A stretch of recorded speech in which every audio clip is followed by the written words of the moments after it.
The tablet lay on the desert floor, coated in dust, shaking in the lead archaeologist's hands.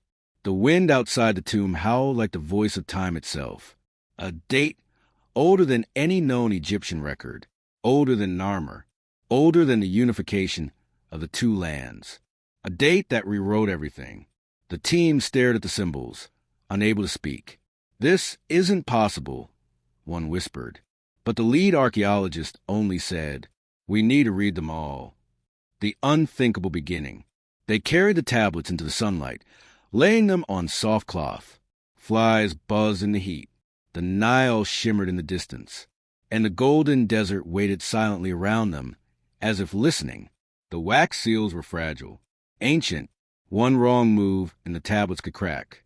But slowly, carefully, they opened the first one. Inside were rows of carved symbols, simple and early, older than any hieroglyphs carved in pyramids. The archaeologist read aloud. "In the time before the two lands, when the river walked in strange paths, the king spoke of a truth that broke the world." The team exchanged confused looks. "What does that mean? Strange paths?" "The river never." But the lead archaeologist lifted a hand. "Let's keep reading." The lost king speaks. Tablet 2 opened with a name. The lost pharaoh's true name. Menisare, not Menes, the legendary first king. Not Narmer, the unifier. This was someone older, someone erased. Beneath the name was a line that made the archaeologist go still. "I write this as the last king of the First Kingdom." First Kingdom? There was no such period in Egyptian history. The archaeologist felt her heartbeat pound in her ears. "We might be holding evidence of a forgotten era," she whispered. "A civilization before the civilization we know." They kept reading. Tablet after tablet described a world that sounded like Egypt, but not the Egypt they knew. A land with its own rulers, its own beliefs, its own system of record-keeping.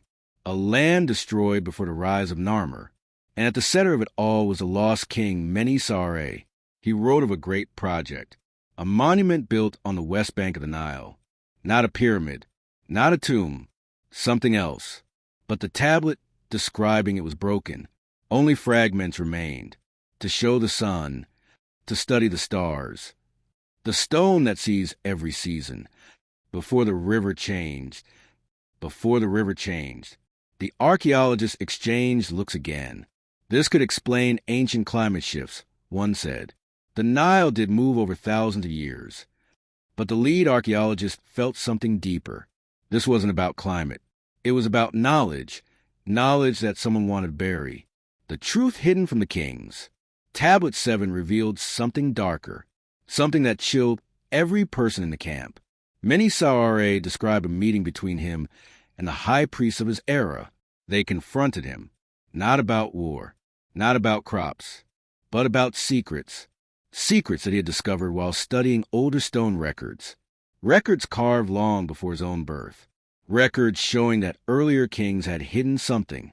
A truth about the origins of Egypt. A truth the priests believed could destroy the king's authority. The tablet said, "They feared the people would question our laws if they learned where the first rulers came from.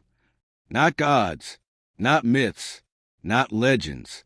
People, human rulers who predated recorded history." The high priest demanded that Menisare burn the old records, destroy them, erase them from memory. But Menisare refused. He believed people deserved to know the truth. The next tablet was carved in darker strokes, as if written while the king's hands shook. "They called me dangerous. They said the throne would fall if the truth rose. They warned me the river would not forgive." The team paused. "Not forgive. It's symbolic," one suggested, but no one felt convinced. The fear in the king's words was real. The fall of the First Kingdom. Tablet 9 was short, almost too short. It described the night the First Kingdom ended, not with a battle, not with a famine, but with betrayal. "They came at night, my own guards, my own council. The priests told them I would bring ruin.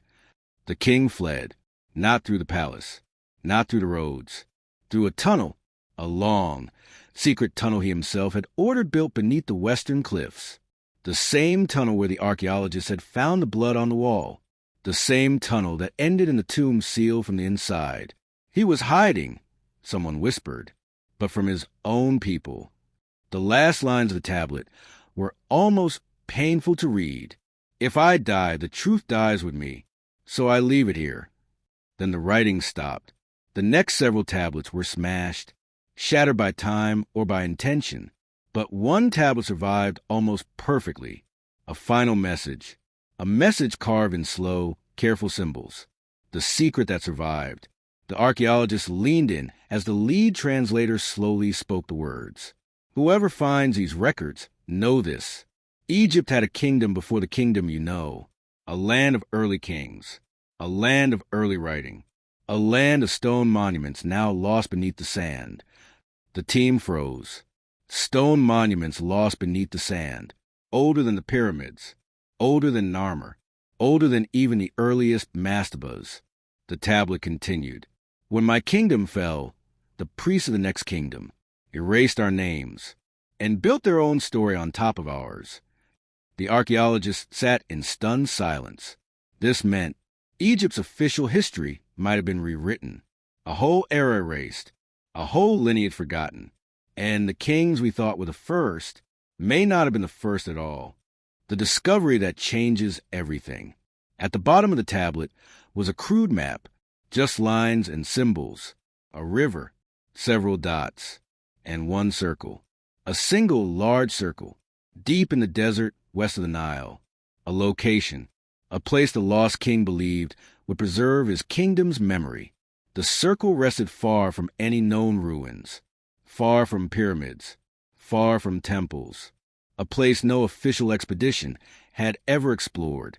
The lead archaeologist whispered, This could be real. There might be ruins we haven't discovered. The team stared at the map. This could change all of Egyptian history. This could prove a forgotten civilization.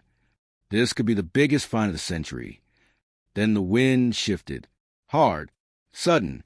The sand around them lifted like a swirling veil. In the golden haze, one archaeologist shouted, Look!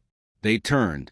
The collapse in the tunnel had exposed another chamber, one buried deeper, darker, sealed under thousands of years of silence. A hidden door, a second entrance.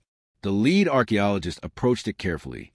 This door was different, not rushed, not crude.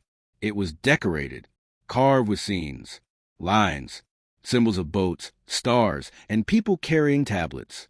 And at the center, one image, a man wearing a crown unlike any known Egyptian crown, holding a scroll and pointing toward the rising sun. Below him, carved in clear symbols, Menisare, the first king who remembered. The archaeologist touched the carving. Her voice was soft, trembling. This is his real tomb, not the empty one above, not the hiding place. This was the place meant to preserve his story, and the door was still sealed. No one had opened it. No grave robbers, no priests, no kings. For thousands of years, it had waited, a truth frozen in stone, a history Egypt tried to bury, a forgotten world beneath the desert. The archaeologists exchanged looks. Should we open it? We have to. This could change everything. The lead archaeologist placed her hands on the ancient stone. She pushed. Sand fell. The hinges groaned. The desert wind roared louder. The door began to move. Slowly, slowly, slowly. Inside was only darkness. Deep, heavy, endless. The team flicked on their flashlights. The beam stretched into the chamber, and what they saw made their hearts stop, because carved across the walls in perfect, untouched symbols was a message meant for whoever discovered this tomb, a message from Menisare himself. To those who enter, if you open this door, you must finish what I could not. You must bring back the truth. The archaeologists stepped inside, but before their lights could reveal the rest, before they could see what the king had left behind, a loud cracking sound echoed from deep beneath the chamber. The floor vibrated. Dust began to fall. Something massive shifted underground.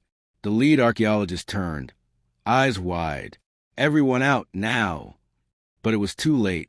The stone beneath their feet gave way, splitting apart in a long, jagged line, as if the desert itself were swallowing the secret again. Light flickered.